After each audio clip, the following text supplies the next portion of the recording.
So firstly, just to say good evening, everyone. It's fantastic to see so many people here. I'm Alex House. I am the Director of Policy and External Affairs at Energy Networks Association, and we're really delighted to be able to host you all here tonight as well. I think for us, these kind of events are really important to us in terms of how we talk about our sector as a whole, but also in terms of talking about kind of diversity and representation across the industry as well. But before I go into a little bit more detail, just a few housekeeping things that I have to tell you as at any event before we kick off. So firstly, just a reminder that the toilets are just out of here on the other side of that wall if you do need to use the facilities. If there is a fire alarm, the fire exit is just beside the toilets as well, so please do exit that way if you need to. The assembly point is by HMS Belfast as well. And then if you need anything else at all this evening, you'll see some E&A colleagues around the room, so we can see Simon at the back there, but Sam and Alex are here as well to kind of help you with anything. So if you've got any questions, any concerns, any bits of information you need to ask, please do ask them. They are here to help. But then I guess most importantly, why we're all here tonight. So tonight's event is part of a growing movement to open up opportunities across the utility sector. It's really important that we all come together to share experiences and really understand the opportunities that are available to us all. But let's be honest, this is because we're at a really critical point in our sector as well. There's so much going on across the whole of the industry at the moment, and so many changes that are happening. It's really important that we can come together like this. There are huge challenges that we're facing at the moment in terms of delivering net zero, resilient infrastructure, and transforming how energy and water really operate across the whole of our economy and our communities. But to do that well, we need diverse teams to do it. And it's really exciting to me to be at an event where we bring so many people together to kind of deliver some of that work as well. When we work in an area where women are fully represented across the sector, across every level, from apprenticeship to at board level, the results speak for themselves, I think. What's really important is that we can see through that process, we can see better innovation. So we hear from different voices, which means we get different outcomes, different results, different answers. We get better decision making as well as we draw on that wider range of experience. And I think that's what's really important, we're really excited to see from the discussions here today. At E&A, we represent the electricity networks across UK and Ireland. And we know that that sector is changing faster than ever before, which is why it's really important that we can get together to talk about new technologies, new ways of working, and new opportunities for us all to deliver on that. So really excited to kick off today's event, really delighted to have you all here. And I think I'll hand over to Hayley now, who's going to kick off the event properly.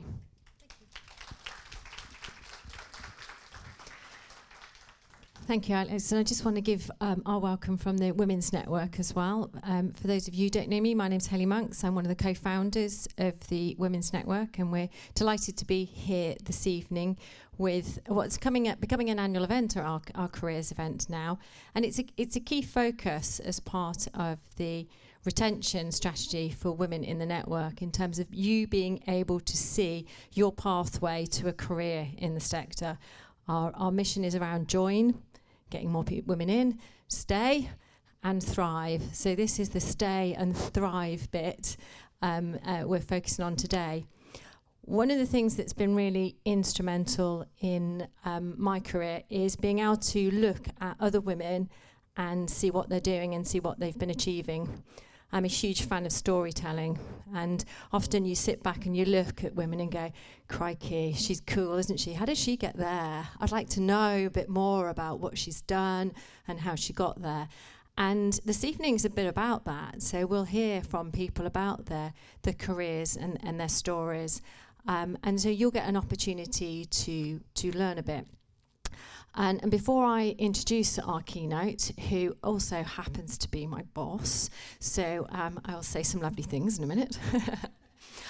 One of the things I think is really important when you're focusing on this, in terms you'll take a little bits away, but think about your journey on your career.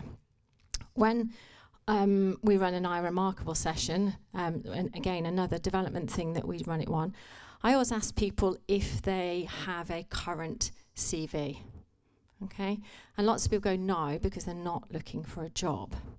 But your CV is something that tracks your career, and it's something that if you continually have a live document, you're going in and putting all those achievements and all the things that you're good at and reflecting on your career and what you're doing.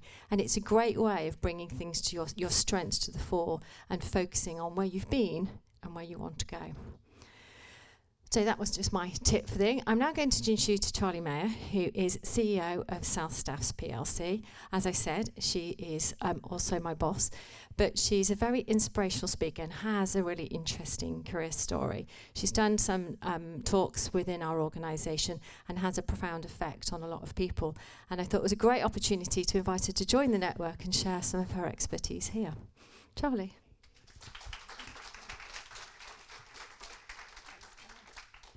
Good evening all, and thank you to the WUN for having me. I should say, talking of careers, I actually met with Hayley in the Hilton Hotel in Paddington when I was off getting a train, and I wanted to have a chat with her about the Women's Utilities Network and how South Staffordshire Plc become more involved.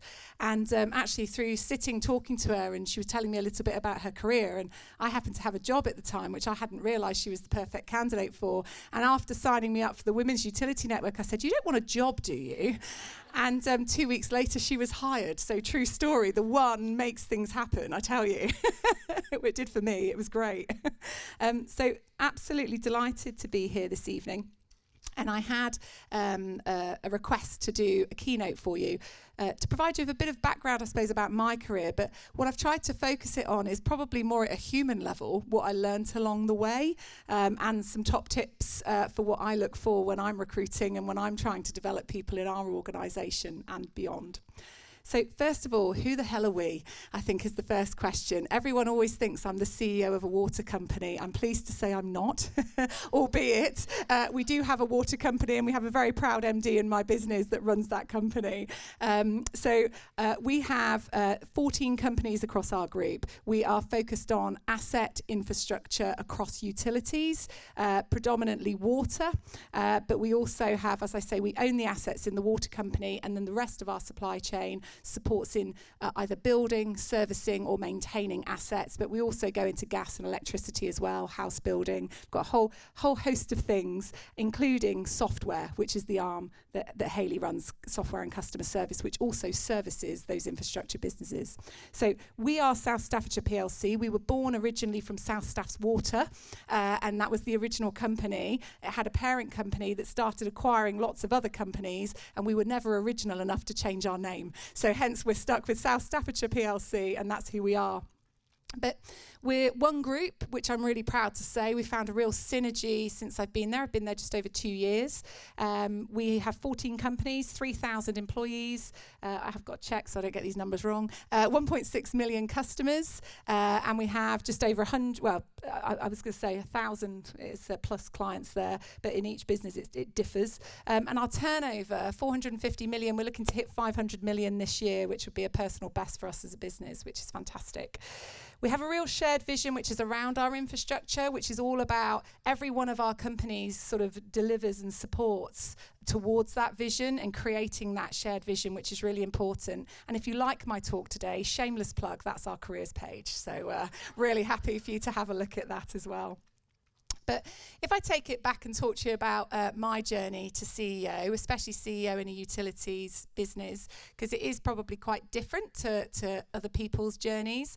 So I started life after college as a holiday rep, best years of my life.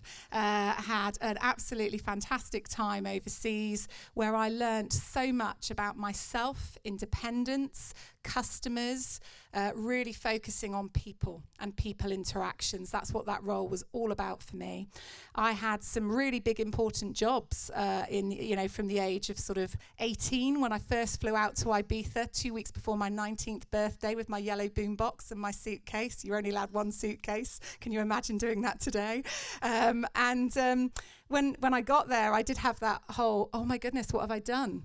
But over the next 5 years, I learned so much on that journey of ups and downs. I dealt with really exciting things like bar crawls. I tell you what, I can plan a project like nobody else.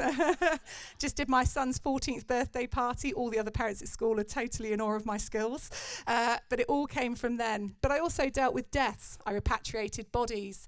I dealt with clients who were having the worst times of their lives. I had to go to the prisons and translate for customers that had got themselves arrested likeminded.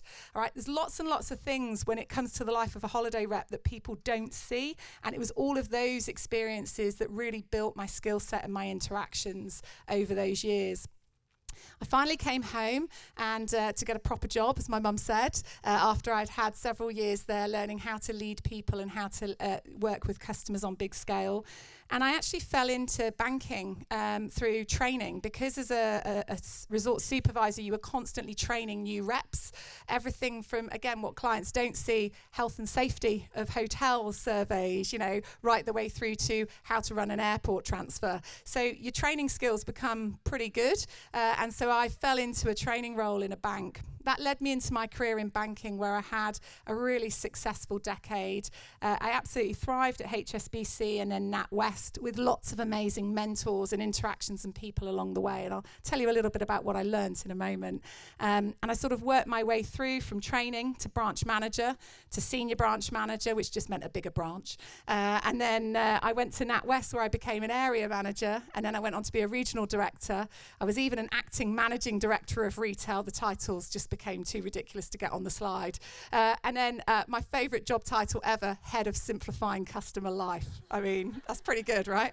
So, you know, that was actually a programme management role that I did for RBS and NatWest brands, where just after, you may remember, it was actually the day after I joined NatWest was the day of the financial crash.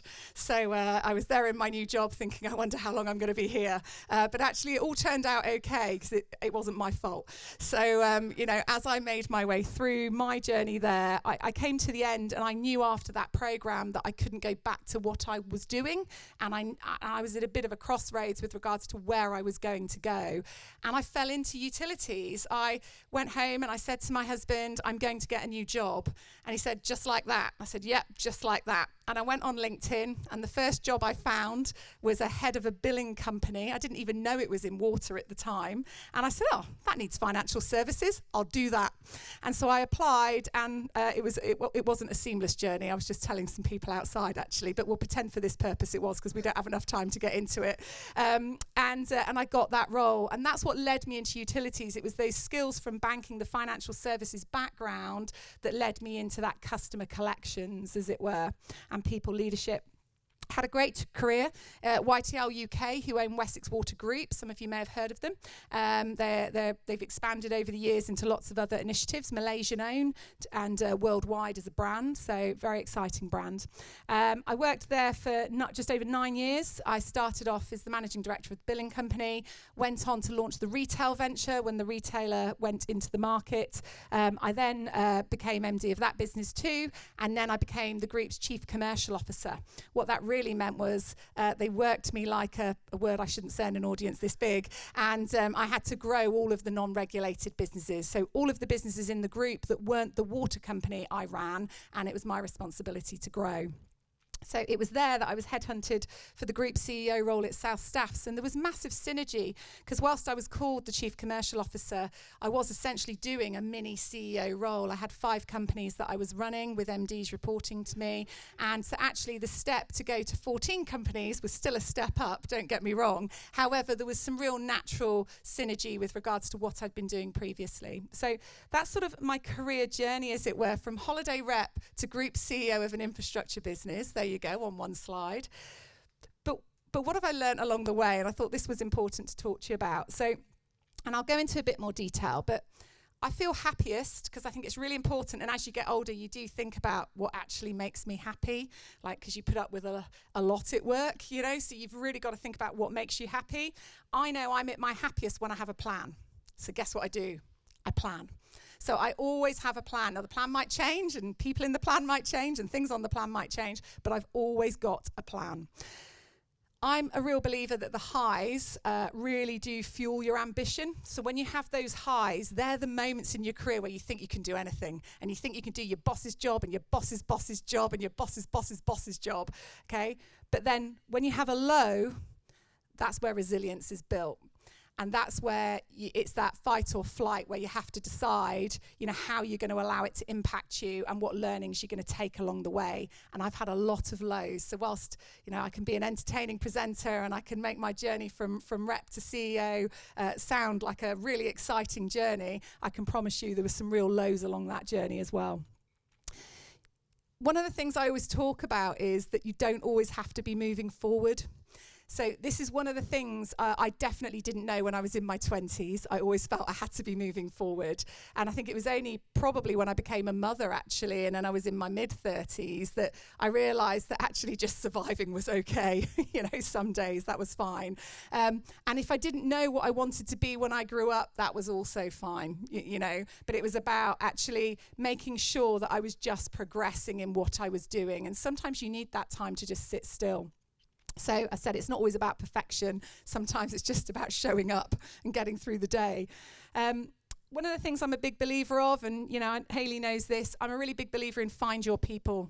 Don't work with arseholes. Don't work with people you don't like. If you don't respect the person you're working for, leave and get another job. That is the best advice I can give anyone about their career, honestly. You will never be happy working for someone you don't respect, and whether that's the organisation or the individual. So one of the things I do is I find I think the WUN call it your tribe. Is that right? I've heard you say that before. Find your tribe. I like that. I might coin that, Hayley. But I always say find your people, right? So who are your people?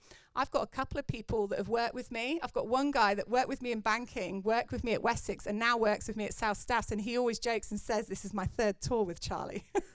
Right? So it's, it's about finding people you trust, but it's also about making new connections that are your people. Hayley was one of those people for me. We had that real synergy when we met, and a shared purpose, I think, in life around what we believed in and values, which was really important to me. Performance management and coaching are the two essential skills. If you want to be a leader, become really great at those two things. They are underestimated skills, and they're skills that people talk about like they're easy. These are not easy things to become great at. You have to work really hard, and you have to be trained, and you have to learn in order to do them. If you want to accelerate your career, the best two skills you can have is performance management and coaching. That would be my biggest tip that I would give you that I learned along my journey, which has definitely enabled me to perform through doing that. And I think the other thing I'll often talk about when I do talks is be really honest with yourself about strengths. How many of you have been to appraisals and things where people say, let's talk about your development areas. What do you think your development areas are? And you spend longer talking about your development areas that, let's face it, you're going to leave that meeting and probably do nothing about, rather than talking about the things that you absolutely ace, that you're really great at, that are your superpowers, that are actually going to propel your performance, your team's performance, your business's performance to the next level. So be really honest with yourself about whether you're going to do anything or not about the development. Do enough to survive, but focus on your superpowers. Put your energy there. That would be my biggest bit of advice. You're never going to be perfect candidate for everything or for everyone. So find your people, hone those skills, and then make sure that you're really focusing on what you're bringing to the table, and that people respect you and recruit you because of what you're bringing, and they're not trying to change you. It's like a toxic relationship otherwise. We've all been there, so... So one of the other things I talk about is big, bold moves or brilliant basics. And my team know that I love talking about the brilliant basics. What are yours? And if you ask yourself that question and you don't know the answer, that's the one bit of homework I'd give you. Sit down and write your brilliant basics down. 3, 5, 10 of them. Doesn't matter, but they should be things that you do consistently every day, every week, every month, every quarter, every 6 months, every year. You should have an operating rhythm of brilliant basics that make you deliver and enable you to succeed. That's my biggest bit of advice. And it's that whole thing around what do you want to be known for. And again, it took me a long time to work out that I'm a people leader and a people person first. And that's probably one of the only things I've really got to offer on a big stage, okay? But actually that's enough. I don't need to be everything. That's why I recruit a great team of excellent people that fill in all the skills that I don't have. So I think it's about working out what's going to be your purpose. What's the thing that you're going to bring that you're going to be known for?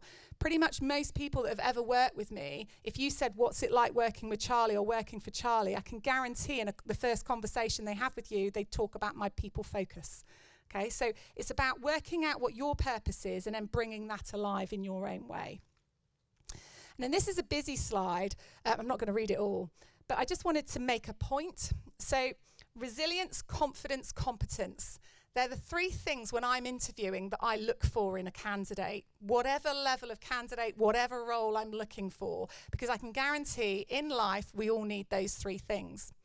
Now, if you look at resilience people often think is something you have to go and do a course on, or you have to have a mentor for, or you have to find. Actually, I can guarantee you'll build resilience when you move house. You'll build resilience when somebody you love dies. You'll build resilience when you get divorced. I've been there, so I know. All right, bullying in the workplace is one of the workplace things, and poor behaviour in the workplace where you will build resilience. Working for someone with lower capability. That was my polite way of saying those people. All right, that will definitely build resilience. Okay, but if you look at most of the things on that list, the top three are kind of work related. The rest of them are all personal, and I can guarantee whatever you're going through in life, or your friends or your family go through, those things are the things that shape you more than anything that happens in the workplace. So take that and be proud of it, and again, help it give you strength is what I'd say, because what I always have, and I always say this to my son who's 14, when he gets worried about things, I say, what is the worst that can happen? And he goes, yeah, Mum. And I say, no, say it. Tell me, explain to me what the worst that can happen is. And I make him vocalize what the worst thing that can happen is. And it sounds really silly, but if you say it out loud, it does set you free, because you go, it's not that bad, I could deal with that. Okay? And actually, I think sometimes we fret about things that aren't even the worst thing. And the worst thing isn't even that scary when we take time to sort of explore it. So that's what builds resilience. The other thing that I would say, if you want to be successful in your career and you want to feel great about, going home and your job and thriving, as it were, thriving and surviving, again, Hayley's words, okay, do your job and do it well. It's as simple as that. And if you do your job and you do it really well, you're someone that will get promoted. Because actually, these are the things that do get noticed. Okay, some people have teachers' pets. Some people are really good at managing upwards. They might even get the promotion before you. They will get caught out because they won't be able to deliver. Delivery is ultimately the most important thing. So these are my kind of top tips. And I think, do we share the slides, Karen? I'm not sure. Yeah, we do. Great. So you'll see the long list when you get the slides. Feel free to connect with me on LinkedIn if you've got any follow-up on it. But on this, some of the things I've got on here are like my top tips for how I try and work. So the first thing I always work out is what is being measured, or what should be measured, and what data and what facts are we using to evidence that measurement. Even if your boss isn't good enough to do that for you, do it for yourself. Take pride in your role where you tell your boss what you're doing and how you're delivering and the impact you're having on the wider organisation. You'll see slightly further down that list, I've got get trained, learn how to coach properly. It's one of the biggest bits of advice. Coming from retail banking, I'm very lucky. They invest heavily in coaching and development of their people, and they have set programs. It's a bit robotic because you all go through it, you all have to do it the same way, and it is what it is. But it's only when you step out of an environment like that into something like utilities where that doesn't happen that you realise how valuable that kind of training is. But that training's available on the market really cheaply. I would advise anyone to learn how to coach properly. But the other bit is the performance management bit. I've got on there, practice performance management like a religion. People think performance management's what you do when you come to the end of the days with the person that you need to exit from your business. It's absolutely not. Performance management is something that should be on your rota, on your roster every week. And it should be about seizing opportunity and accelerating as much as it is about catching those people you can see falling that need to be picked back up. Some of them might not make it, and that's about documentation and decisive action if that's the case, okay? Don't take passengers, choose the people that are going to deliver, but be kind as you do it. And if you have a proper process and you practice performance management every day, then it becomes part of the culture and it's a really healthy thing. And that's one of the best ways that you can thrive. I think some of these other things I've talked to you about on here. If I was giving advice to my younger self, just to finish off, I'd first of all say stay curious. Anybody watch Ted Lasso? that scene. If you haven't, Google Ted Lasso, Curious Scene. It's a great scene. Playing darts. This guy thinks he can take him on and beat him because he doesn't look like a dart player, but he is a dart player, and he gets the bullseye. Right, that, you know, it's a really great TV moment. You should watch it. It's really good. I've totally ruined it for you if you haven't seen it, but it is really good. But he talks about being curious and staying curious. It's so important to be curious. Be consistent. Hey, look, we all have a bad day, and you can be forgiven for having a bad day. That's fine. But what you can't do is yo-yo and make your problems and your bad days everybody else's bad days consistently. So you need to be consistent in how you deliver and how you behave in the workplace. That's really important. Courageous. That's about using your instinct sometimes. Okay, trust yourself. Right? You'll be where you are because you're good at what you do or because you've done some good stuff, right? So lean into that and trust yourself to move forward. I wish I told myself more of that when I was younger. Collaborate and support. I have got my people that I lean on. Just because I've got a job title like Group CEO doesn't mean I don't have a bad day. And it doesn't mean that sometimes things come my way and I think, shit, I don't know how to deal with this. Okay, that happens probably on a weekly basis. So surround yourself with a great team and have people you can lean on. That's really important. I think taking the initiative, I can tell you now, your boss will love it if you take the initiative and you're proactive.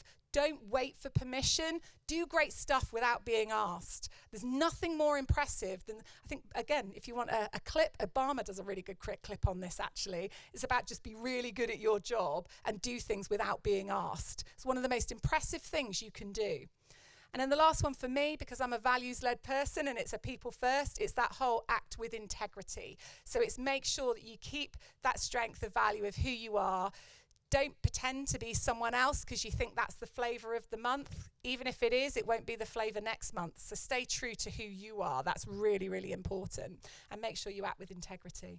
So that was hopefully a whistle-stop tour of my career and what's gone so far. Happy to, I think we've got a couple of minutes. If we've got any questions, Karen will manage. Oh, is that? Yeah. Is that working? Has anyone got any questions for Charley? That was amazing, really inspirational and honest. I think that really came across to me. You were really honest, and I think that is something that is rare sometimes when someone stood on the stage. So thank you very much. Has anyone got any questions for Charley? Because I'm sure there's lots you could pick up from all of that. Thank you. We met earlier. Just, do you have any regrets about things you wish you would have done or done things differently? There are some times, I think, in my career, so NatWest's a really good one, and as it happens, I fell into the right role. So I'm probably a big believer in no regrets in some respects, because I always think everything you learn from. So, but I think there are times, if I was looking back to my younger self, I would have challenged myself to move on quicker from certain roles. I stayed in certain roles too long, and I was probably too loyal to an organisation. Now, people always worry about, I don't want to look like a job hopper, right? And that is true. You want to look like you've gone in and you've done a decent shift and you've moved on. You don't need to stay 10 years, you know. So I think it's about that balance. I think if I went back, there were opportunities I didn't look into that came along that I could have looked into sooner. So I think it's that thing of, it may have changed my path, so it might not have been as interesting, but I would say, yeah, I wouldn't have been so scared to make that move.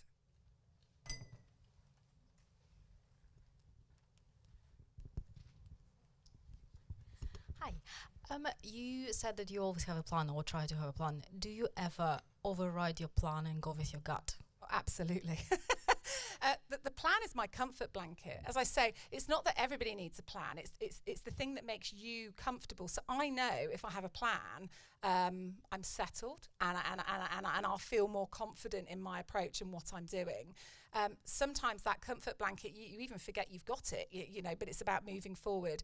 I'm a really big believer in trust your instinct. I'm a really big believer in that. And especially if you're someone that is really connected to your value set, then there's never a danger in you trusting your instinct. The only time that becomes compromised is if you aren't sure of your values or you're not brave enough to remain connected to them. And I think my younger self probably wouldn't have been so brave and so connected. My 35 to 45 journey, I'm 45, I know I look really young, is, you know, I would have understood that connection more.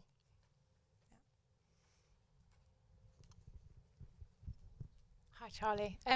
have you ever made a decision that was the wrong one? And if so, why? I'm sure I have. But I think going back to that whole, I don't believe, especially when it comes to work, that we can have big regrets. I think my biggest sort of decision, it's not so much decisions I've made wrong. I think the biggest piece that I'd always say is, if you think you should be acting, act. So when I look back at where I've got things wrong, or where performance dropped, or where my team were disengaged, or where something had gone wrong, it's always because someone was underperforming in the team and I left them there too long. It was because a business, like one of our businesses, was doing an activity that was losing us money and I didn't step in quick enough to shut it down. It was where a business case was presented to invest money, but it didn't work out and I didn't pull the plug quick enough. So when I look back at sort of the things I've got wrong, it's always not acting quick enough. And if you use facts and data, which I'm much better at now, I think that really helps you make those decisions so it's not a personal decision.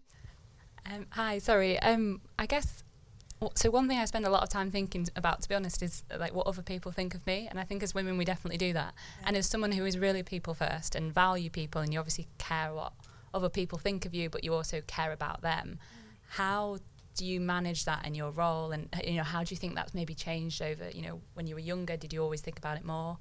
I definitely think as you get older, and we were just having a conversation outside actually about, and apologies to the men in the room or the younger women, but we were having a joke about, is it worth keeping my bra on for, right? So, which I thought was a great analogy actually that we shared. So I think it's that, and that's just for the gents in the room. Women like to go home and take their bras off, right? So I think for me, as you get older, you definitely care less. And I think other things shape you as well. Like when I became a mother, even a mother of a toddler compared to a mother of a teen, I feel like a totally different person. And I've learned so much about what I care about and what I don't care about. And I have a saying which I use with some of my team, which is, it's trivia, like let's not waste time because that is trivia and it's just going to derail us from the priorities. And there's one of my team who likes a bit of drama in particular. Hayley will know who I'm talking about. It's not Hayley. And that would be awkward, wouldn't it? And so, it's one of the phrases I use with them. It's trivia. Like, let's work out what's important. But when I talked about at the beginning, work out what the priorities are. Even if you're people first, as long as you can connect to the business priorities and your priorities in delivering, and as long as you stay committed to that, you won't have an issue. But I think it's having the confidence to know and to agree what those priorities are, probably with your boss or your team, etc. That's the tough bit. Does that help? It's a bit woolly, but...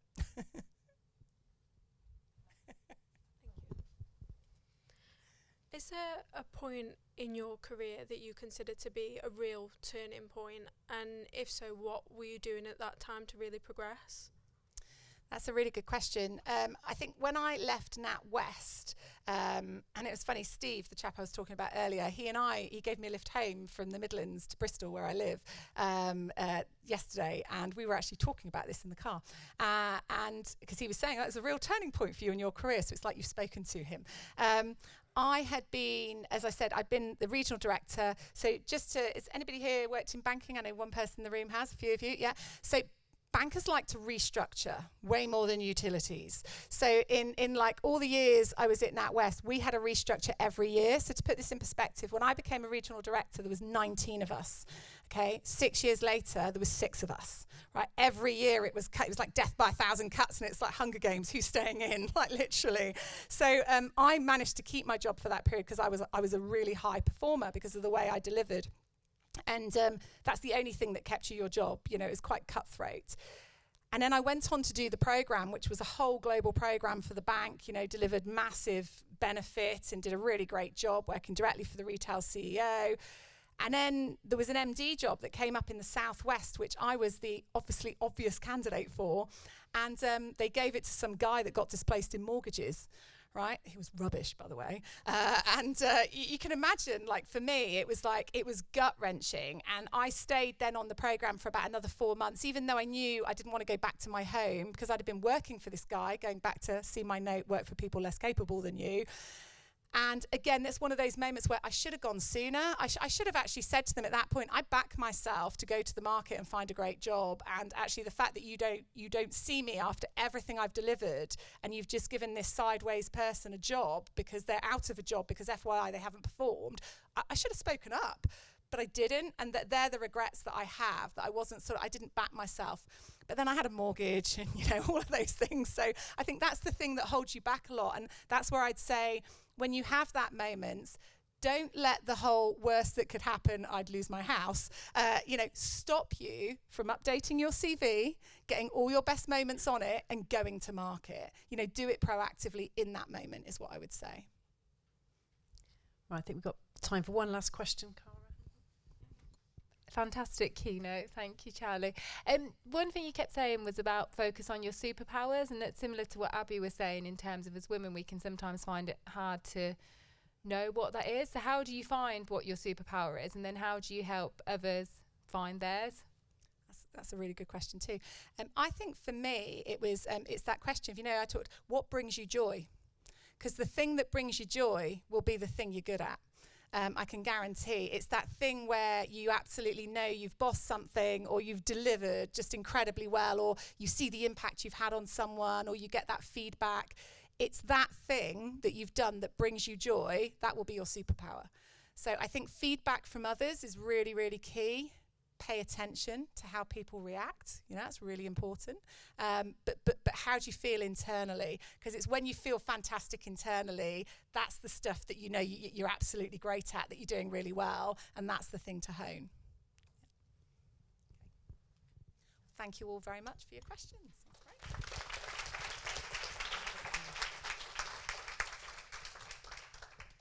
Thank you ever so much, Charlie. That was brilliant, and thank you for your questions, because they were also really, really insightful and drew out even more from Charlie than we'd got already. So thank you very much. We're going to change tact a little bit now. I'm going to invite Juliet to come up on the stage.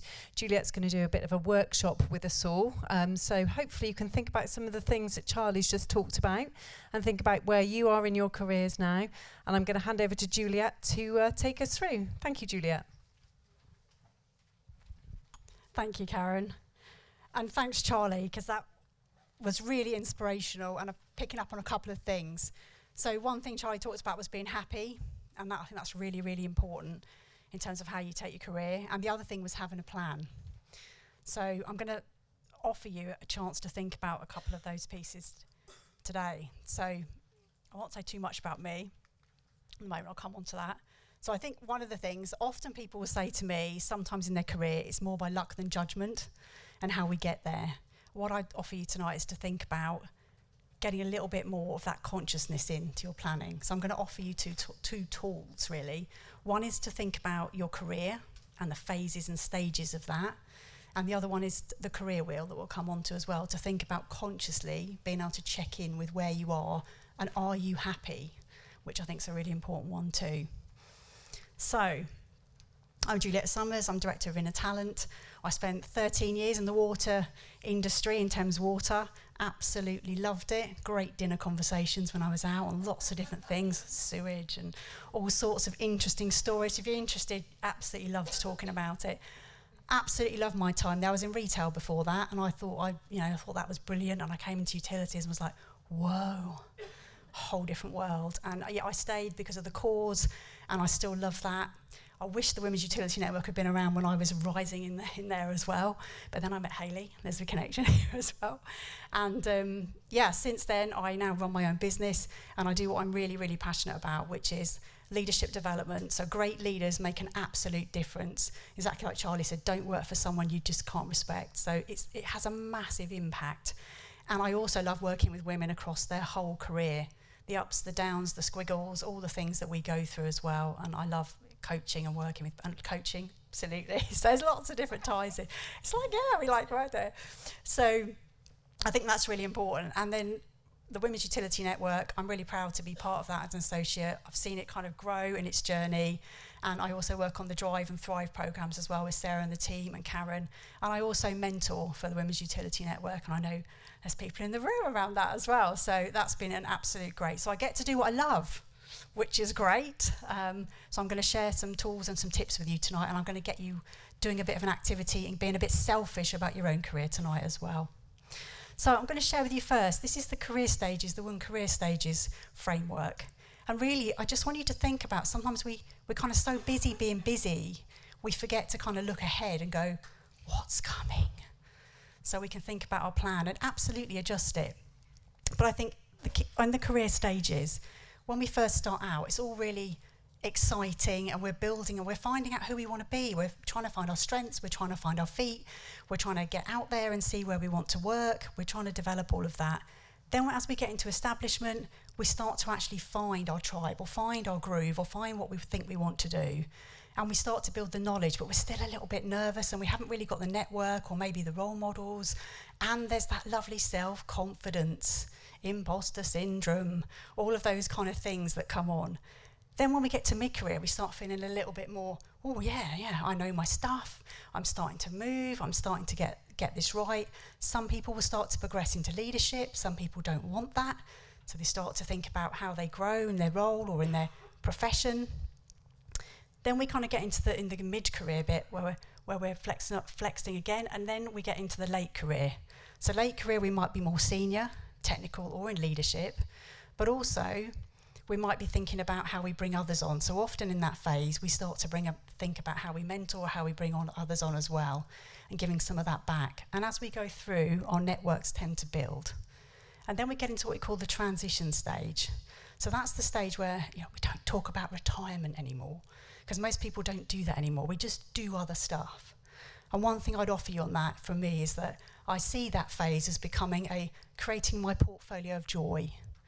That's what I want to see. So in that phase now, it isn't just you retire and you kind of say goodbye and that's it. People move job a lot more now.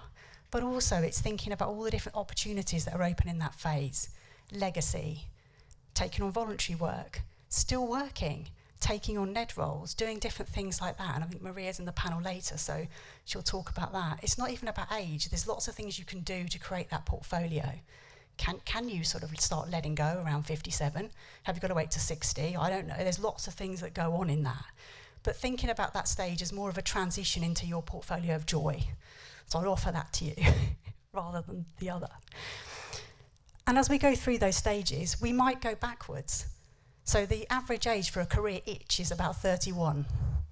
Am I doing what I love? Do I want to do this for another 30 years? And that often people will career pivot. And then you go from being really good at what you were doing to back into imposter syndrome. I don't know if I can do this. Oh my goodness. So you can be at different stages. So I'd ask you in the room, this isn't about age. I'd ask you in the room, how many of you think you're in the kind of exploration establishment stages? Just give us a show of hands. Okay, so there's a few there. How many of you think you're in the mid-career? Okay, a few more there. How many of you are in the, like me, the late career transition? Okay, we've got a good mix in the room today then. So as we think about that as well, the other thing to think about is this is the career framework, stages. Life goes alongside this, and sometimes it collides really well or really badly. So we've also got to think about that and the different stages that happen. In terms of a women's career, so I'm talking specifically about that because I'm passionate about that with Women's Utility Network tonight, is through these stages there are some challenges. Now, I'm not going to dwell on them because there's also a lot of opportunities. But as we move through, there are some things that happen to us. So sometimes we'll have a family, and that's a massive life shift, a mindset shift. Perimenopause, menopause happens to us. So then again, there's another thing to think about. Lots of different things, and as you go through, there are different things and feelings and thoughts and phases. So I think it's worth just taking a moment to think about where you are on your journey, and really anticipating and thinking about how can I be mindful of these things coming up and put myself in the best place possible to actually navigate through that successfully. So I think as I started coming up towards menopause age, I was like, I need to find out all about this. I need to understand how I can set myself up to get through this in the best way possible. And that was a good tactic. The other thing to think about is one of the things, if you've just seen one of the latest reports out from ONS, it talks about the mother load is being now linked to a 65k deficit in earnings after the first child, and it goes on to more 27 after the second child. That doesn't even account for the pensions deficit. So one of the things that to think about as you go through your career is your financial planning. That is a whole other workshop, and WUN does do one of those as well. But it is a really good tip to think about what you're doing as a female to make sure you're set up financially. So, and that will feature in a minute. So that's one tool for you, to think about the stages, the phases, and how you can really navigate through successfully. And one way of doing it as well is to make sure you've got a really good support network around you, women you can talk to, women you can bounce things off of, and you can have that support and be honest about how you're feeling, how you're thinking, what's happening to your body, or kids, or whatever else is going on as well. So the second thing I'm going to offer you is the career wheel tool. And we've got some lovely handouts for you as well.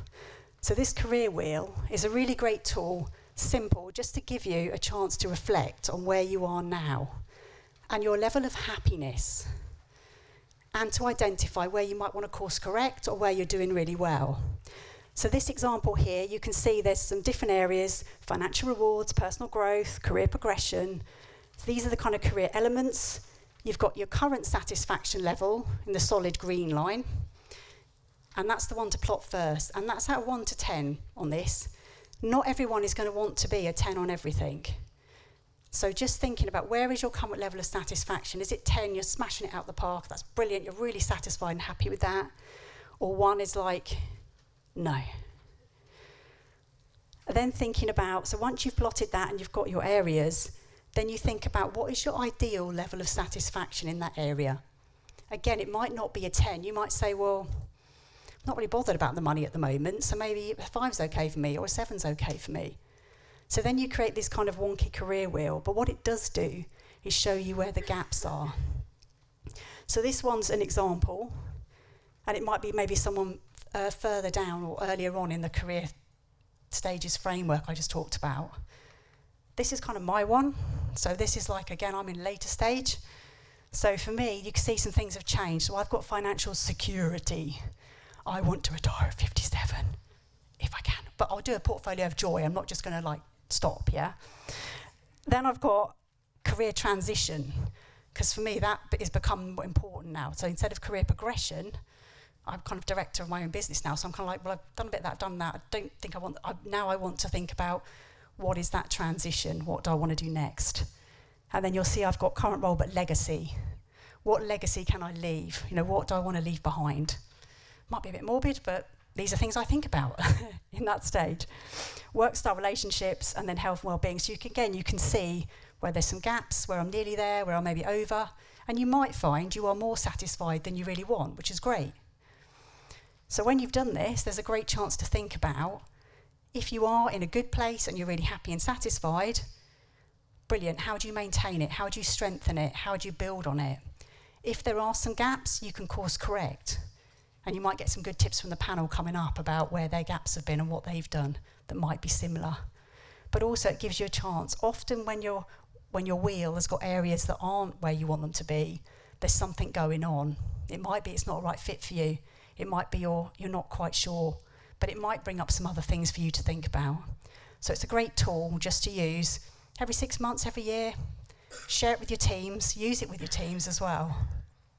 So now I invite you to have a go at your own career wheel. So under your seats, sounds great, isn't it? It's like not a golden ticket, unfortunately, but there is a career wheel worksheet. So what I invite you to do is to just spend some time, put down the categories that really matter for you. So you create your own categories, and I can always switch back the slides if you want to see those examples again. And then, there's a few nods, and then think about where you are currently, then plot where you would like to be ideally, give you a chance to do that in yourselves, and then I'd invite you to just say hello to a neighbour or partner and share your wheels and see where you are.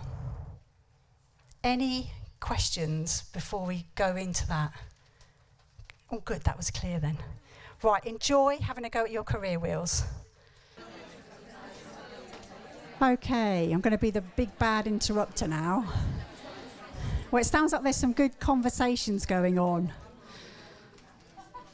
So, any questions, or how was that for you? Good? Okay, you know what I'm going to ask because I'm a coach? What does good mean? Can't get away with good. Tell me more about good. Why was it good? Enlightening. Okay. Put it down on paper, yeah. Yeah, absolutely. And, you know, you can change it and evolve it to work with you as well. Okay. Any other questions? Everyone all right?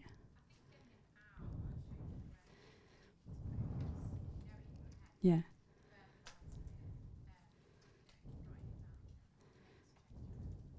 Yeah, absolutely. And a lot of people sometimes say they do this exercise and they kind of reflect on it and they go, actually, what is that gap about?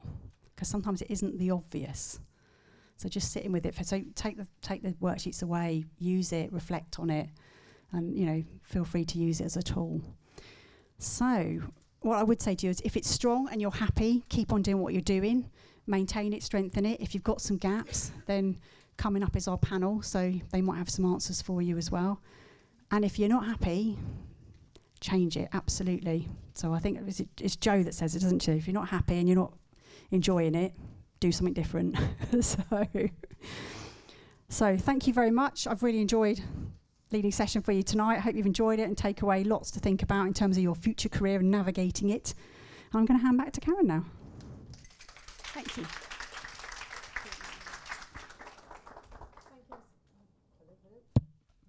Oh, it's working. So yeah, thank you very much, Juliet. It's really interesting to see some of the stuff that Hayley was saying, then some of the stuff that Charley was saying, and then some of the stuff that Juliet was saying, all sort of starting to tie together. And hopefully, as you're working through those sheets, that was some of that was in your mind.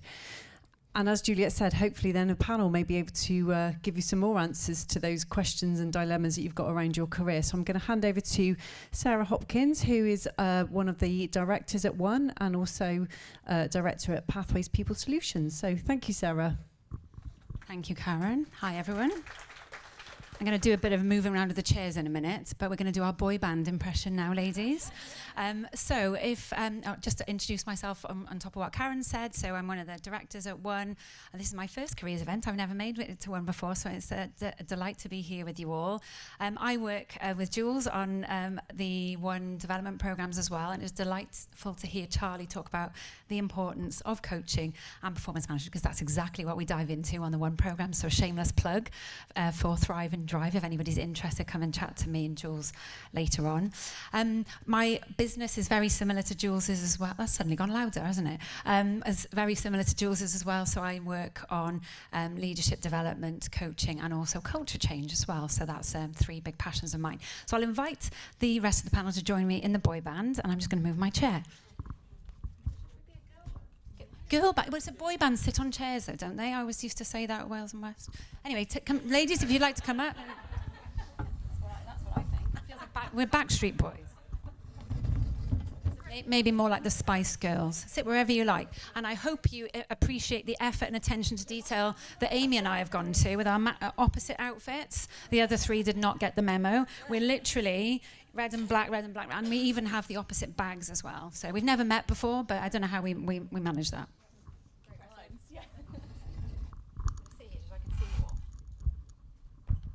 Okay, so it's great to have you all here. I know we've heard from you, Charley. So would the rest of you mind doing a bit of mic sharing and just introduce yourselves to us? Tell us a little bit about who you are and where you come from. And I'm really interested to put you all on the spot as well and ask you what your superpower is. Amanda, do you want to go first? You're holding the mic, so go for it. Yeah. Is it working okay? Yep, okay, I've got a nod. So Amanda Bridger, I am the Group HR Director at Anglian Water, and I come from Ipswich. I don't know. So, is that your superpower? Absolutely not, absolutely not. So no, thank you for inviting me here today. It was really inspiring listening to Charley, and I'm looking forward to hearing from the other panel members as well as we go through. In terms of superpower, I would say, going back to what you were saying, for me it's all been about being connected to people. So I also started I had several jobs kind of going through my teenage years, and one of them was for Fred Olsen Travel, who are a cruise company who take, I'd say, older people generally on cruises. I think they possibly do, yeah.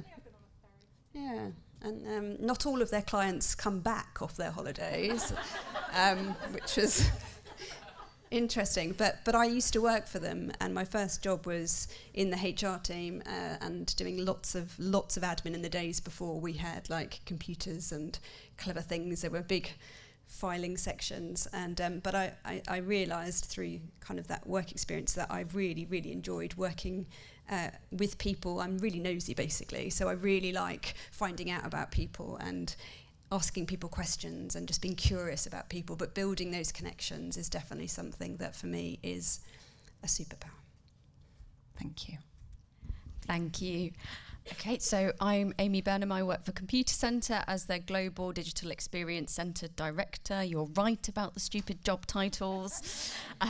Jokes aside, I look after a global team of over 2,500 individuals for the business. I've been in just coming up to 2 years. Prior to that, I spent 18 months at OVO Energy as their Colleague Technology Director, and then prior to that, nearly a decade at Lloyds Banking Group in a variety of roles, but mainly around the tech incubation and the colleague tech space as well, unsurprisingly. My superpower, and I had enough time to think, so thank you very much, is I love problem solving and then creating it into this beautiful vision that I like to sell to everybody and get them to buy it in.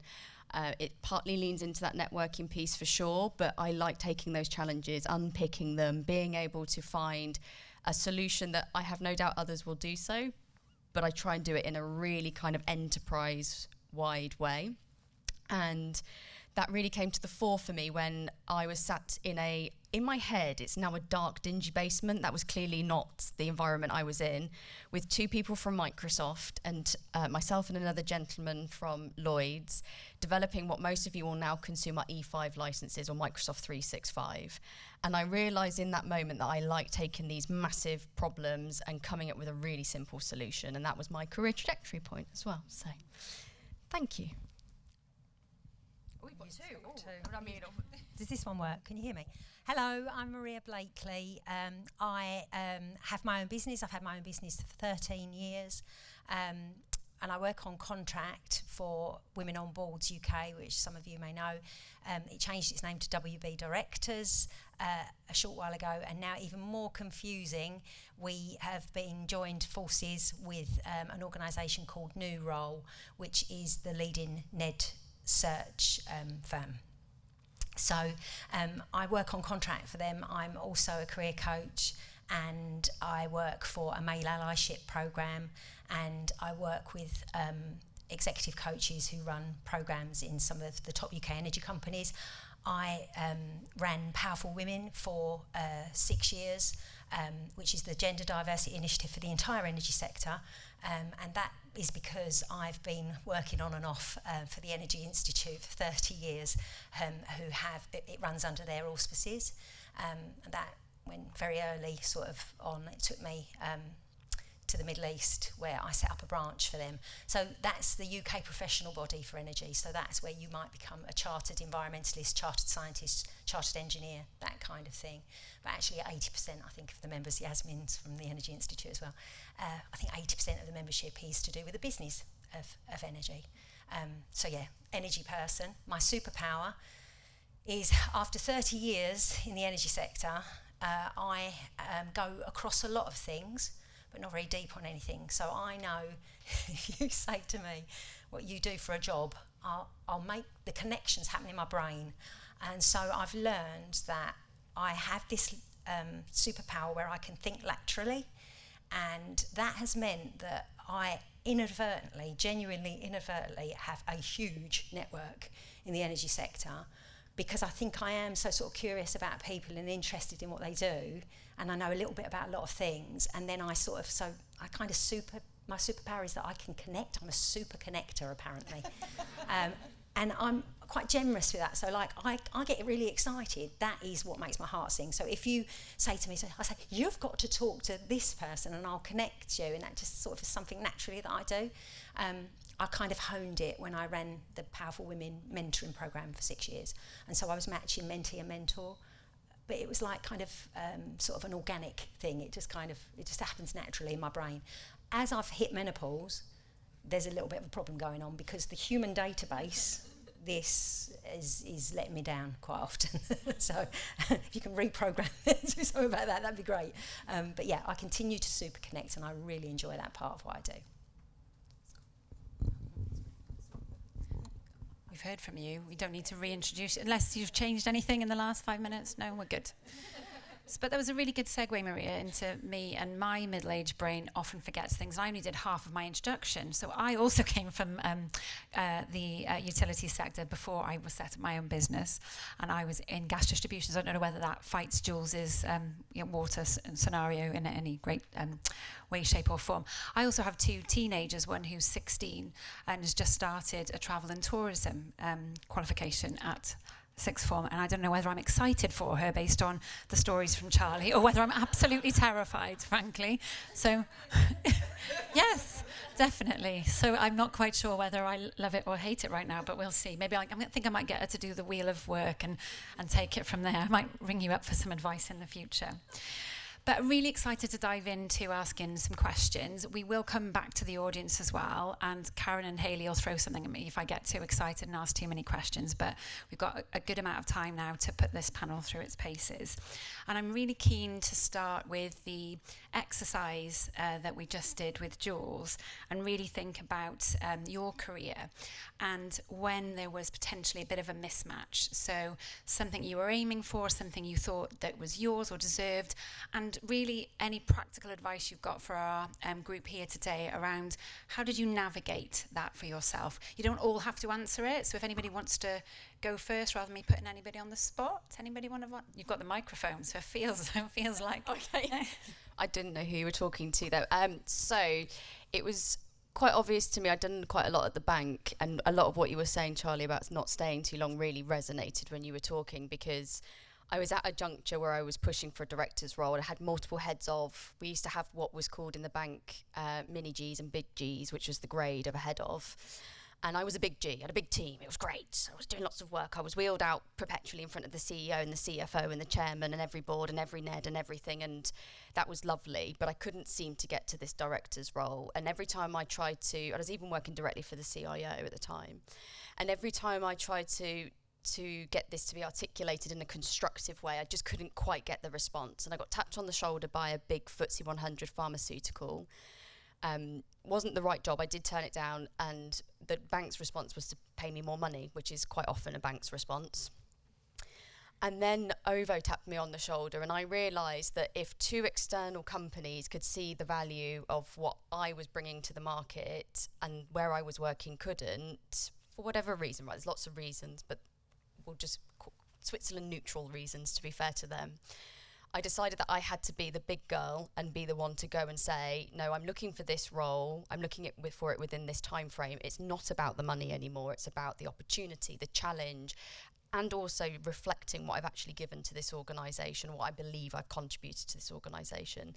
And I couldn't get that. So they still perpetually flew me out to Redmond to speak to Microsoft and Microsoft's leadership team. And whilst I was out there, the CIO rang me and went, you actually handed in your notice? And I said, yes, I did. I'm due to leave in 3 weeks' time. And it was just this cognitive dissonance of the organisation that I realised I was battling against for probably about 18 months, and I didn't recognise it until after the fact of leaving.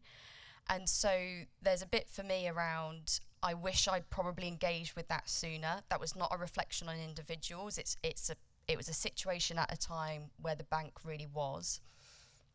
And ultimately as well, I probably should have known my own worth soon. Other people could see my worth before I could see my own. And that's probably the other bit I would add to a moment where I've not really acted as quickly or as appropriately as I could have done. Thank you. Anybody else want to take that question as well? So I'll take it. So I decided, so my career background, I worked for a really large telecoms utility for about 12 years and over 100,000 people, global. And I really wanted to experience what it would be like in a startup, something really small where I was setting up a people team, a HR team. And so I jumped into a tiny organisation, about 30 people, but they had really big ambitions. So they were global already, with people in the US, Asia, Australia, but their plan was to grow. And I thought, brilliant, this is perfect. This is literally my dream job. They were a leadership consultancy doing talent and leadership work with other organisations. I was literally like, this is actually my dream job. And I was there for about 12 months. The first slight red flag was when I ended up having to part ways with the CEO that hired me 6 months before, because things hadn't quite been working out. And I was a bit like, things aren't quite going well. And then COVID hit. So then all of the plans for the growth just were put on pause. So the business suddenly had to go, okay, how do we now, from our face-to-face leadership offerings around the globe, how do we now pivot to online? And the revenues that they'd been forecasting kind of halved overnight. So we went from a growth, and I'd hired in some fantastic people, to, okay, now we're looking at putting people on furlough, and we're looking at, reducing our organisation, and the growth plans are now going to be on hold for probably 2 years. And I was heartbroken, absolutely heartbroken. It was like, this is not how this was meant to be. And they were brilliant, actually. They said, well, come and join us as a consultant. You can do the work, help us to grow back the revenue, and then you can come back and do the thing with us that you'd come to join. And it was really, really tough, because my heart was like, okay, this is, there's been a bit of a bumpy path, but this is the dream job. But I suppose my logical brain said to me, this isn't going to work. I need to move. I need to act. And it was really, really hard. So I decided quite proactively to have the honest conversation with them and say, no, I really, my home, my heart is in this type of work, and this is what I need to do. And we parted on really good terms, and I'm still very, very close to the folks in that organisation. But it was heartbreaking, because it wasn't necessarily a choice of my own making. It was very much the circumstances, and I'm sure lots of people in this room had very different experiences of COVID and what it meant for individuals. But yeah, that was certainly a time of kind of having to reevaluate based on what was happening. Brilliant, thank you. And clearly, as at one of our big things that we're really proud of is our mentoring program, as we talked about already, and coaching's come up a lot already. So Charley, I'll come to you if this is okay. I'm just interested in your take on where a coach or mentor has really helped you in your career, and then the same to the rest of you. So it's quite loud. I think coaches and mentors both have their places, and I've had mentors and coaches throughout my whole career.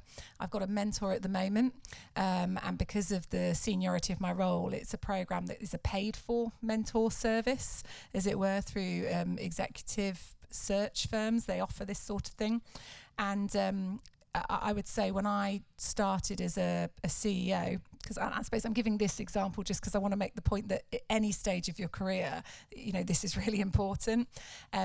You don't know what you don't know, right? And I often describe it to my husband as career counselling, because actually when you first go into a new job, whatever level, it's really lonely, right? That's the one thing, it's perpetually lonely, because you can't admit to everybody that you don't know what you're doing, because you got the job, and there might be other people in the team that wanted the job, so you've got to really pretend like you know what you're doing.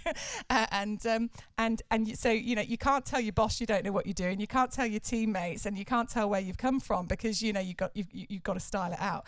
So I think having a mentor, especially if you change role, for me has been so important. So I find it a safe place, is what I find it.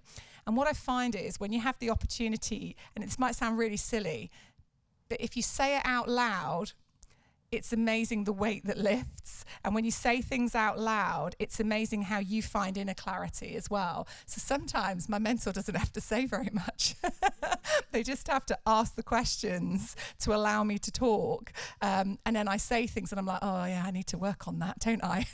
You know, and then we'll talk about, well, actually she's a mentor, so she's lived my experiences. What advice has she got? How can she support me? Because she's not a coach. So, you know, I can say to her, well, what did you do?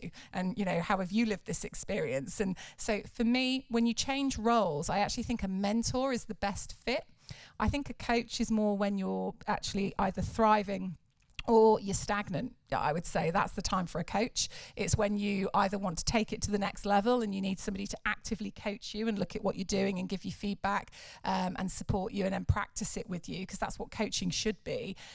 Or it's when you're struggling slightly and it's not because you need someone to talk to, it's because, you know, you genuinely don't have all the answers and you need someone to show you and practice it with you. And I think that's my distinction between mentoring and coaching. Coaching should be a pathway to show you and to support you and to help you to practice something.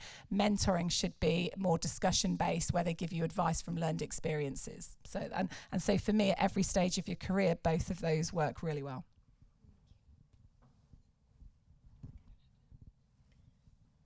What was the question? Just your take on coaching and mentoring and how it's particularly played a role in your career. So I think I'm going to just go back a couple of steps to what was said about taking action. Just going to say something about taking action. I actually have found lately that actually inaction's better for me. I think I've got a bit of neurodiversity going on and I've been go-getting, but I've hit nearly 54 and I've really slowed down, and that's done me a massive favour because it's made me more less reactive, so I don't make those decisions too quickly, which I think is where I've gone wrong in my career. So I just wanted to cover that. Coaching and mentoring. When we were doing Powerful Women, there was a study that was called When She Rises, We All Rise by Accenture. And interestingly, things that have been covered this evening, they suggested 3 things from this research that you need to elevate in your career. And the 3 things were to get a career plan. So we've begun that work. To get tech savvy. And I think with AI, I don't think any of us cannot get tech savvy in that department anyway. So get tech savvy. And the 3rd thing was to get a mentor. And I think that's interesting, the definition between what that Charlie's covered, between what mentoring and coaching and when in the career it's needed. I suppose the thing we've missed off is sponsorship. We've missed that off. Having a sponsor, person to talk about you when you're not in the room, somebody that's advocating for you and championing you in the organisation and helping you to elevate that way. But I thought that was interesting, that study on those 3 things. So it's When She Rises, We All Rise, and those were the 3 things. And at WB Directors, Women on Boards, we talk a lot about managing your career. We have a whole sort of workshop that we do on managing your career, and how having a board role, where does that come in? And it's at every stage. Let me just tell you, it's at every stage before all of you think, why, oh well, that's for late career. It certainly isn't. We looked at the career stages earlier. Don't forget, you can be like a trustee as under 30. A lot of trustees, actually, there's a movement for it. Become a trustee under 30. So I'll just throw that in there as well, in case any of you are thinking, boards, that's not for me. It's for all career stages, and it's the stuff that you do sort of outside of work. I think, like the things that you get involved with, the committees, the groups, becoming a WUN advocate, that type of thing, the stuff that you do externally, because it puts you in decision-making spaces. And I think that's what we advocate as part of managing your career, is instead of just staying in your lane and doing your job and keeping the blinkers on, the organisational blinkers on, actually stepping outside of the organisation and seeing things from almost like a helicopter view, looking at an organisation, whether that's a charity or community group, sports, something you're involved in externally outside of work, can really help you to get a broader sort of, because you're in this big organisation, right? So what do you know about how it's run?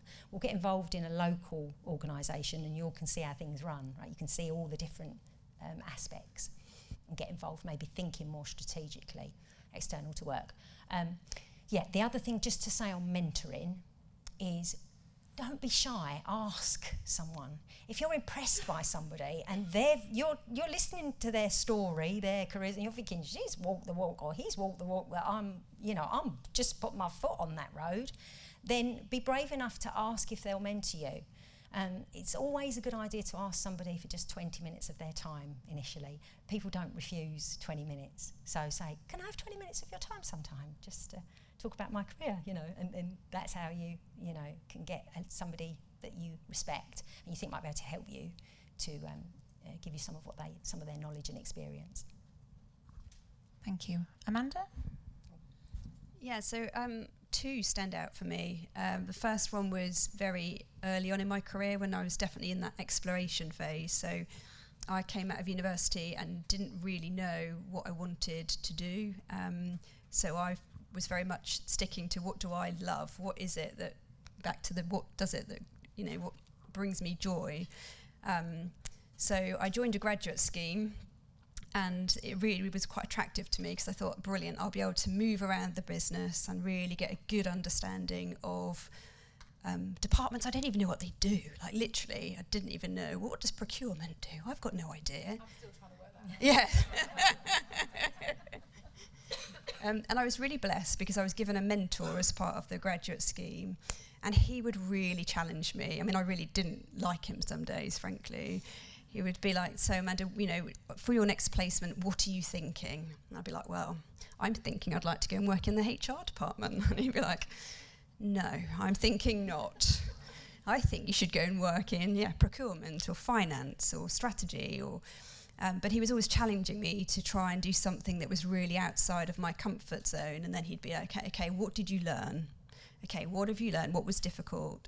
But I realised over a course of a few months that he was really trying to push me into doing things and having experiences that actually a few years later I was still drawing from. I was still going back to that experience or that person, that relationship that I'd built through that placement, or that really difficult thing or something that hadn't gone very well. He was building my resilience. So I think certainly when I think back, I think thank goodness that somebody at such a kind of pivotal moment in my career took the time out to really invest in me. So that was mentor number one. And then the second one that really springs to mind was actually more of an informal mentor. We never had the conversation about, will you mentor me? I probably should have done at some point, actually. But she was a real, she was actually a boss of me for a while. I worked in her team. I then left that organisation and went to work for another organisation. And we kept in touch. But it was very much, again, looking back, you can realise that I used it very much as an informal mentor. There were points in my career where I picked up the phone and said, would you mind if I talk something through? I'm really stuck on this. How would you approach that? And she was always really happy to be that for me throughout my career, actually. I mean, that relationship, spanned 15 years. And then I ended up actually going back into the organisation where she worked at a point when she tapped me on the shoulder and said, I've got a job, I think this would be really, really good for you, which again, 15 years earlier, I never imagined that would be an opportunity that would come up. So I've been really blessed to have two mentors in my career. And I'd just like to say on the coaching front, I couldn't agree more about the skill. I was very lucky to go through the ICF coaching programme. It really changed me. Like, fundamentally, I had to unlearn to then learn. And it was at a time when my children were, 6 and 4, and it changed how I parent. It changed everything in my life. It's something that, as a skill, it's the best thing that I've ever done, and I would absolutely agree. Please invest that in yourselves. It's such a fantastic skill to have. So they're the bits I wanted to cover. Thank you. I'm going to skip you if that's okay, so that we can move on. I'm also really interested, because between you guys have given some amazing advice tonight, and I imagine there's a lot of our participants thinking, that's a whole lot of list of things I've got to go and do now. And I think, obviously everyone thinking about what's the right thing for them. But inevitably, as we get through our careers and we become more senior, etc., all the things we've covered today, that kind of balance between work and life can sometimes get blurred. And you're all smiling at me, so I know you know exactly what I mean, as are our audience. Any tips to share as to how you kind of keep boundaries in place, how you channel, you know, that sort of focus into your well-being and what's really important? Because I think that's something that people can really struggle with. Does anybody want to volunteer to go first with that question, so I don't put anyone on the spot? Before my corporate career, I spent 10 years in hospitality, leisure and tourism, where you don't get weekends. And so a Saturday and Sunday to me were things that other people had. And now in my roles, I'm not 100% perfect at this. You can't be when you're running an operational team where you can have P1 or SEV1 incidences on a Saturday evening. But I make a point of being very clear that that's my time, and it's those 2 days where I get to do what I want to do in that time. I make a point of having lots of hobbies. I dance, I do belly dancing. I love it. I'm terrible at it, but I love it. I paint with oils. The reason I paint with oils is I like to go at speed on things, and oil painting you have to keep really, really slow and let it dry. And they're little things that I've done. I'm not suggesting you do either of those things. It's just my weirdness. Certainly not at the same time. Oh, I like it. I won't. But it's about drawing those lines and then filling your time with constructive things to do that gives you something that allows you to think or reflect or do something with your hands that isn't the same as the day to day. I think that's really key. The other bit for me is, having lived in London, having now living in the Midlands, running a global team, I can go out and I can fly out to India on a Sunday. I can leave India and go to Malaysia on the Wednesday, and I can be back in my bed on the following Saturday. And that kills you. Don't apologise for putting your health and well-being first, particularly if you're really pushing yourself.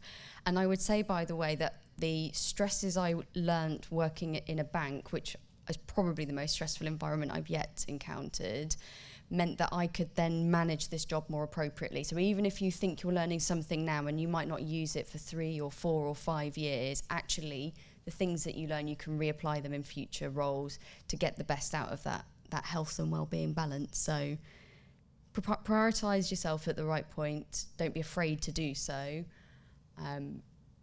And take the learnings that works for you. I can't give anybody specific advice. I think it has to be what's right for you. If you want to take up belly dancing, I'm all for it. I think it's really good advice. I'm not about to do belly dancing though. I think for me, one of the things I find, especially as you become a leader yourself, is it's not just prioritising yourself, but your team will be watching you. So if you don't prioritise yourself, your team won't prioritise them. So for me, I think one of the things I do, and I have done, even when I wasn't as senior as I am, like the role I'm in now, is my son's 14. I never missed a nativity. I've never missed a sports day, and I haven't booked annual leave for those events. I've agreed up front with my boss that I'm taking a couple of hours out to go to those things because they're really important, and I'll work really hard and make that time up. And my advice on that would be is, I think a lot of people worry about those special events. And even like now, my son plays rugby at school.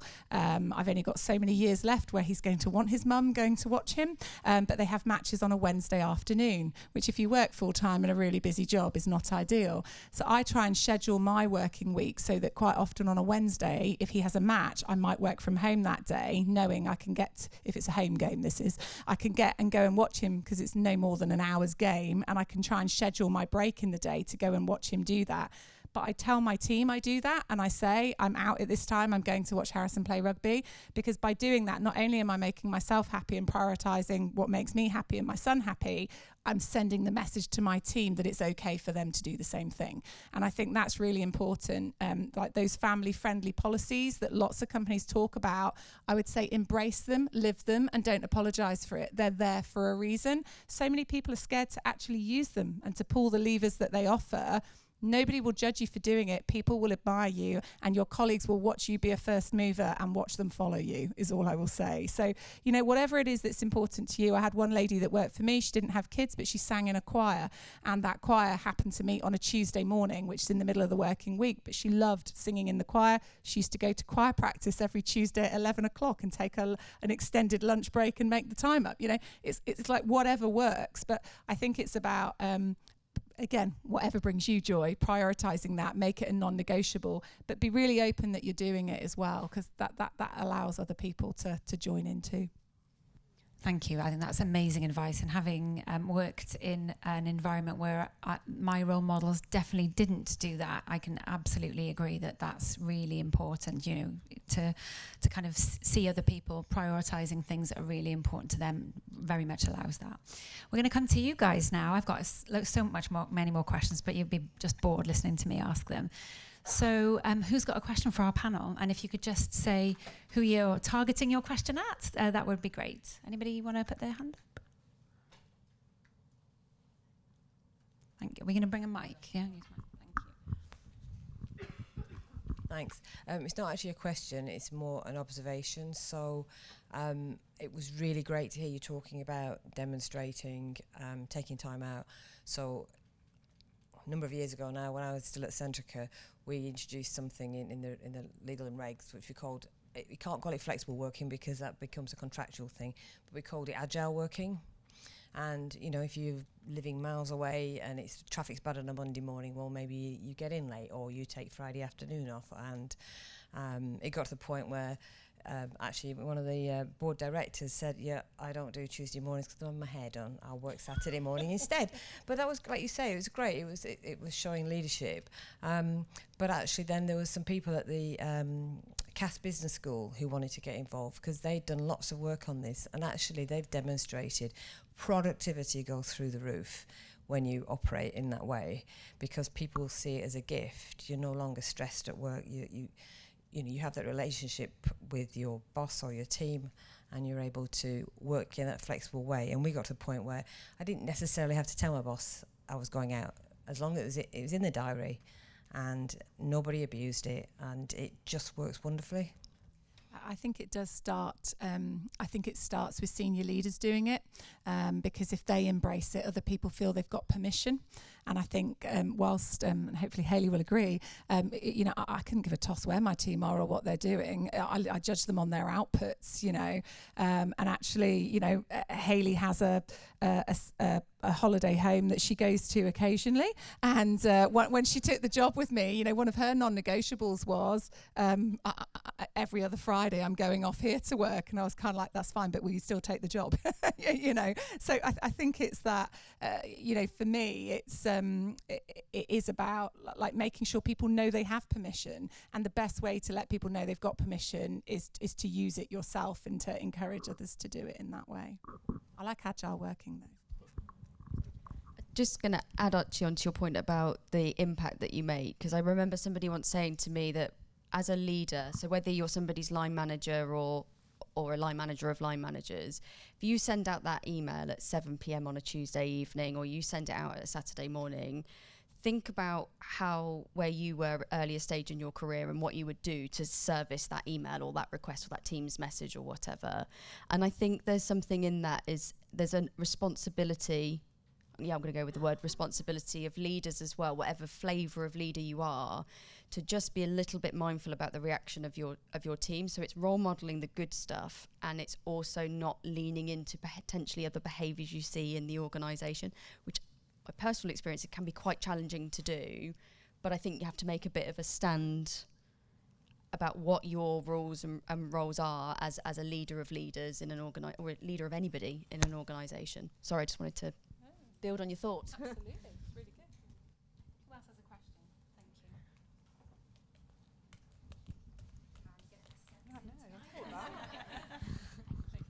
Thank you. My question's for Maria.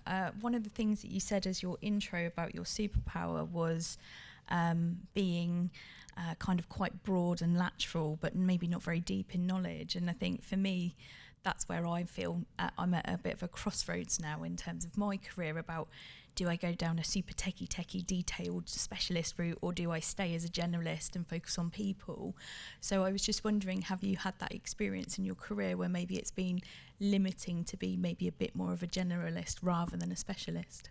Yeah, I think originally the work that I was doing early in my career when I was at the Energy Institute, I was income generating. I've always generated income and done a bit of kind of business development, but I was really bogged down doing events. And I kind of like go, oh, I stay well away now. So if I can curate an event, like if I can organise a panel or anything like that, I'm there. Like, I'll give you the names of the people. I'll do my super.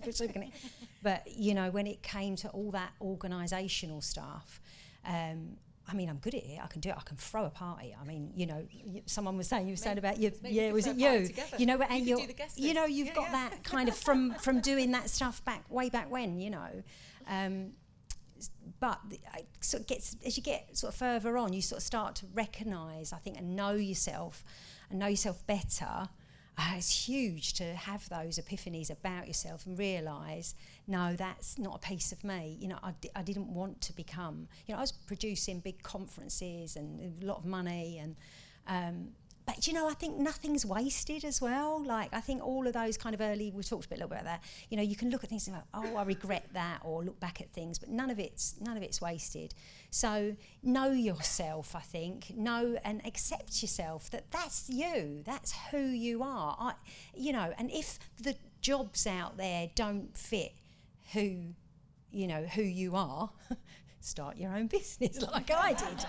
Do you know, because there's a lot of people here that are all in corporates, and like, I'd glaze over a little bit because that's not my experience. I've managed to carve out a career with, I have substantial contracts with organisations that pay me well, that keep me in tea bags, but, you know, I have managed to do work I love and be who I am, and, you know, really thrive.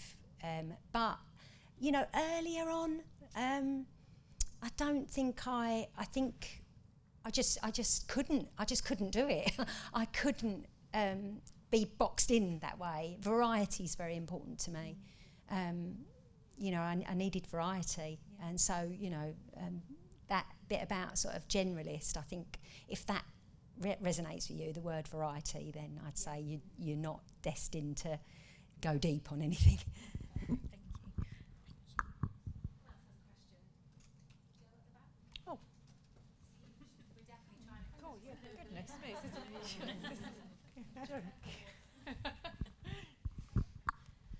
So first of all, I wanted to say how inspirational it's been to hear all of you this evening. I think we're probably all going to go away with lots and lots to think about. But do any of you, and it's not aimed at anyone particular, have like inspirational women from your pasts who you know, look up to or who have stood out? You know, I'd just be interested to know what the women are like in your past, really.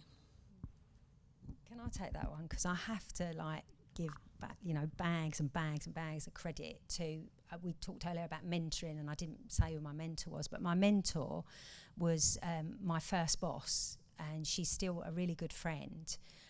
She became a CEO at 34 of the Energy Institute.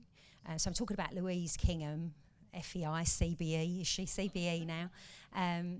But just, I don't know, it's just something about the way that she does things that she's taught me. She's so diplomatic, and she creates psychologically safe spaces. She just takes the air out of everything. And I find that really inspirational. And one time when I was at a real crossroads, I'd been offered a job with Women on Boards. I was burnt out from doing Powerful Women, and I was offered the Women on Boards job. But I was also offered a campaign called 25 by 25, which is about getting 25% female CEOs in the top FTSE companies by 2025. And I was like, I really wanted to get hold of that campaign and do it. But some of you may know me and know that I have an autistic daughter, and she became a school refuser when she was 12. So I was home educating my daughter. I was burnt out from doing Powerful Women. I was, you know, and she just said to me, okay, you've got these two jobs. You know, which one is best for Romany? That's my daughter. And I just thought, yeah, she's right. You know, she's my priority. which is going to be best for Romany, you know? And that was great that she recognised me as a mother. You know, she really respects me and what I do and, you know, my career and everything, but she just said, you know, what's best for your daughter? And it was the right decision. The other job would have required, you know, a lot more of me leaving my daughter and going into London a lot more. And, you know, women on boards worked out great for me. So, yeah, she's my, like, you know, she's just always, and she's a good friend. And she gave me my career back, really, because I was living in the Middle East and I had this real sort of drop out of the sky experience in my career where I had left the Energy Institute and I'd gone and done some other things, business development roles, and then I started a business with my ex-husband. We had a media company. That took us to the Middle East. And when I was in the Middle East, we were sort of sitting either end of the dining room table working on our company because it was big in London and we were opening a branch in the Middle East with it. And I just looked at him and I thought, I don't know if this is sustainable. Do you know what I mean? The two of us working together like this. And he said, ring Louise, because, you know, you're in the energy capital of the world, like you need to. And what came of that was amazing, because I made that phone call. She said, oh my God, you're in Dubai. She said, we've been trying to set up there and we've got this volunteer effort, really not working. Can you go to this address, pick up all the materials and set me up? And because I knew how to set up businesses, I set up a business in the Middle East for her. You know, and I just think, you know, that sustained relationship from, you know, having my very first job interview with her through, you know, getting me back into energy, through sort of, you know, bringing me in when I came back and saying, you know, we've got this thing called Powerful Women and, like, we need someone to run that. And, you know, she's just been there all the way through my career. But fundamentally, she's my friend. So yeah, again, I've got lots of women that I just think are really inspiring and I've really looked up to, and it has often been, again, to your point around when life collides with those choices from a career perspective. There's a lady called Jane Sassini, and she's done a study called How Did She Get There? And she studied 40 women and their defined success, but successful business women. And she's looked at, you know, what are the traits and characteristics of these women as they've come through. And I remember reading it. It was probably 3 years ago now. And then speaking to Jane about, you know, why did you decide to do this? What was it about it? Because to me, she's, you know, somebody that's, you know, really inspirational, but also really knows herself, like really knows her values and is very kind of will do her thing. And she said, well, I just felt that the world had to know that you know, there's not enough voices about and not enough role models for women out there. We all probably know women ourselves in our networks, but, you know, where's the studies, where's the material you can point people to? So I feel, just to share with the room, go and look it up. So How Did She Get There? 40 women. Jane Sassini is the author. You'll find lots of inspirational women through that route.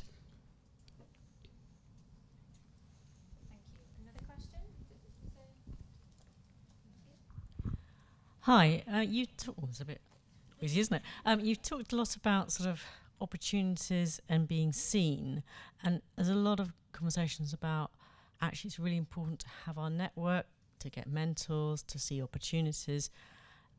At the same time, I know a lot of people go, I don't have time for networking. So I guess the question is, with all our busy lives, with all the things that are going on, how powerful has your network been to you, and how do you maintain it rather than having to just go, oh, I need a job, right, I've got to go and suddenly start finding something? Any tips for anyone, basically?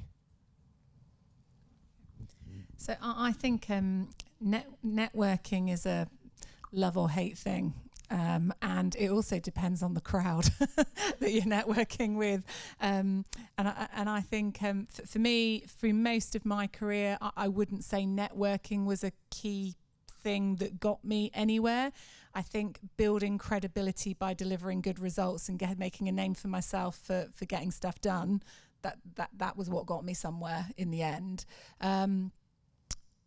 I talked earlier about, you know, sometimes you see those people that get the jobs and it really hurts when they get the job, but they often don't stay in the job, and that's because they don't deliver.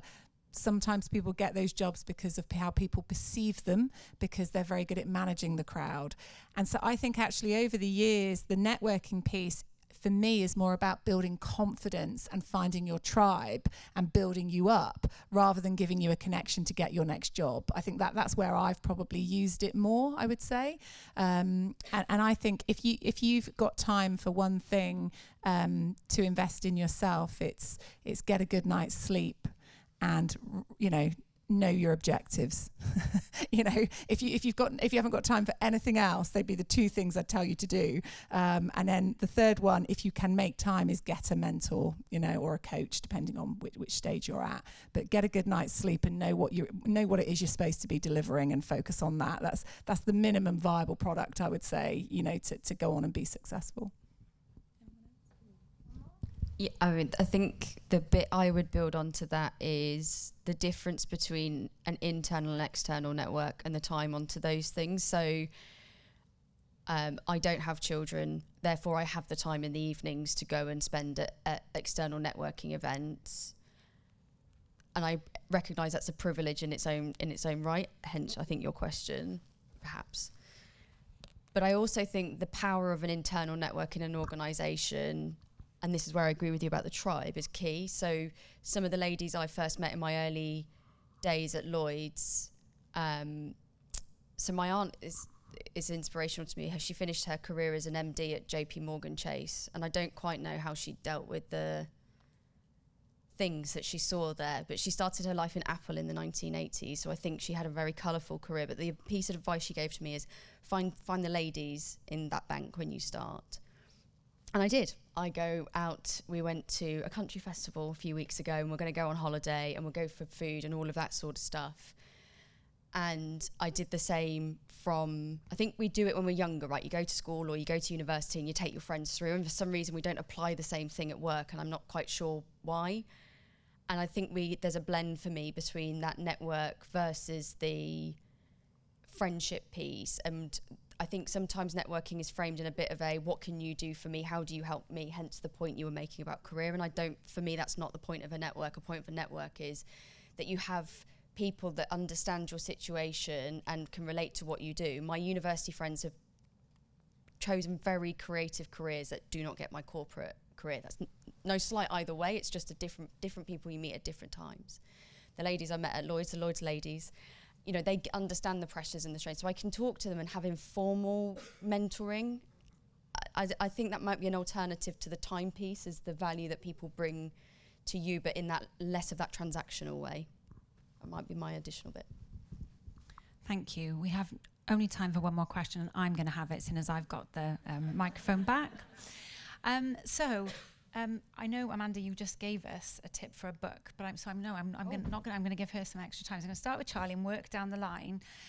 I just really am loving what Hayley's doing on LinkedIn with her series of books. If you don't follow her, we do them through WUN as well. So recommended books, and she gives a really good reason about why and what she learned from them. So taking inspiration from her, what would be your maybe book, podcast, management influencer you follow on LinkedIn or Instagram or whatever is your thing? Just short and sharp, what do you recommend to these guys that's really inspirational or motivating for you? So I'm going to be a little bit controversial because I don't read business books. However, I would say I've read several sleep books, and I'm going to sound like a sleep doctor. I would really recommend, for your mental well-being and your performance at work, like getting a good night's sleep and understanding how you go about having a good night's sleep is one of the most important things you could do. And the other thing I would say from a podcast and things like that, it's find something again that brings you inspiration. It's different for everyone. For me, I like to trawl LinkedIn, but I like real posts. I like real people rather than famous people or writers, etc. I follow Hayley. I find her really inspirational. All the books she posts about, I suggest to my husband, who does like reading business books. So I would say, find something that actually is inspirational to you. But a good sleep book would be my recommendation. Really struggle now, so you better get your pen and paper out, because I'm going to go talk really fast and give you loads, because I have to give you all of them. First of all, sleep. Let me say Insight Timer, the app, free, sleep meditations. those earphones go in the middle of the night at 3 o'clock in the morning. Brilliant. For career planning, Squiggly Career. 2 authors whose name I forget. My Squiggly Career. For board stuff, My Personal Boardroom.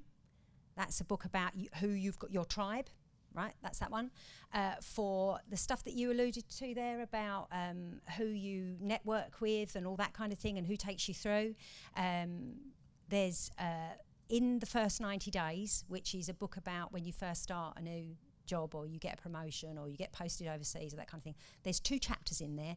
The rest of it is some American guy talking. It really does your head in.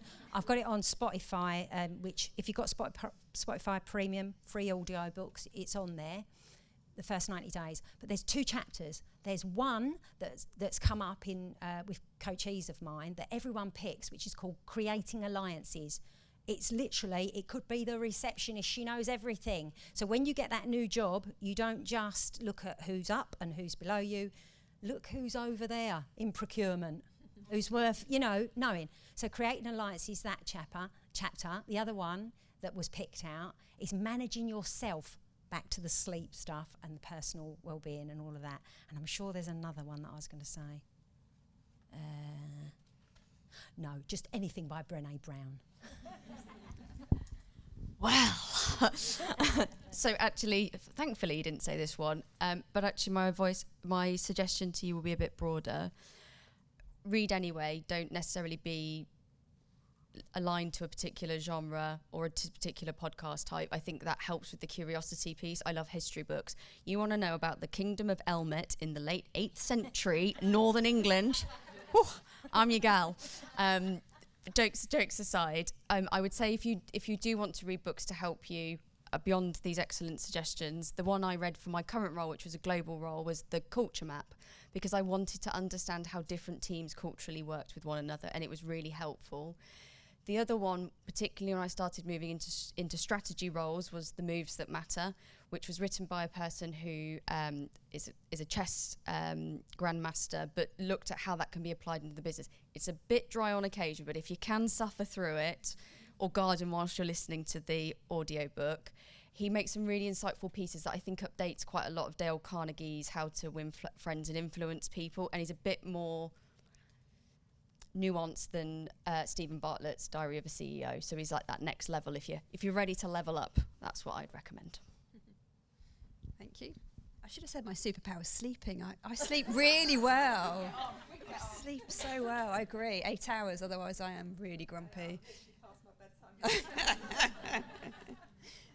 So I had a coach for a little while in the last 18 months, a chap called Obi Abuchi. He was brilliant, and he's written a few books and a podcast, What Comes Out When You're Squeezed, and it's written from a very personal perspective around a time that he was feeling really squeezed from many directions, and the impact of that kind of from a mental health perspective. It's really quite hitting, and he's a real deep expert on leadership, but he's also a real family man and just a really nice human being, and it just really resonated with me. It actually made me cry, to be honest. But again, anything that I think, I can apply that not just in work but with my family and my friends, then that's great for me. So yeah, I'd recommend What Comes Out When You're Squeezed. It's a TED Talk. Thank you, amazing. So I hope you've all got a big reading list. So it put me to shame, because my recommendations would definitely be Are You a Charlotte by Kristen Davis from Sex and the City, and anything to do with Strictly Come Dancing. But I'm not going to go there. But actually, no, really, Brené Brown and Adam Grant would be my 2 to add to the list. So just in closing, I'm going to hand back to Karen in a second, but my takeaways from this evening, I'm sure you've got lots of things as well, are around finding your supervisor. That'll be a different conversation altogether. Finding your superpower, and finding your tribe, absolutely subscribe to that. The importance of coaches, mentors and sponsors at different stages of your career, and if you don't already, think about that for yourself. Well-being and resilience has come up a lot, whether directly or indirectly, and how, as you get more senior, or if you're already senior in your career, how do you role model that to give permission to other people? Take the time to reflect on the career wheel as well. It's a really good tool for you to share with your teams, your partners, your kids, or whatever it is that's the right thing for you. And clearly the importance of sleep, rugby matches, tea bags and belly dancing. Thank you. Thanks to our panel.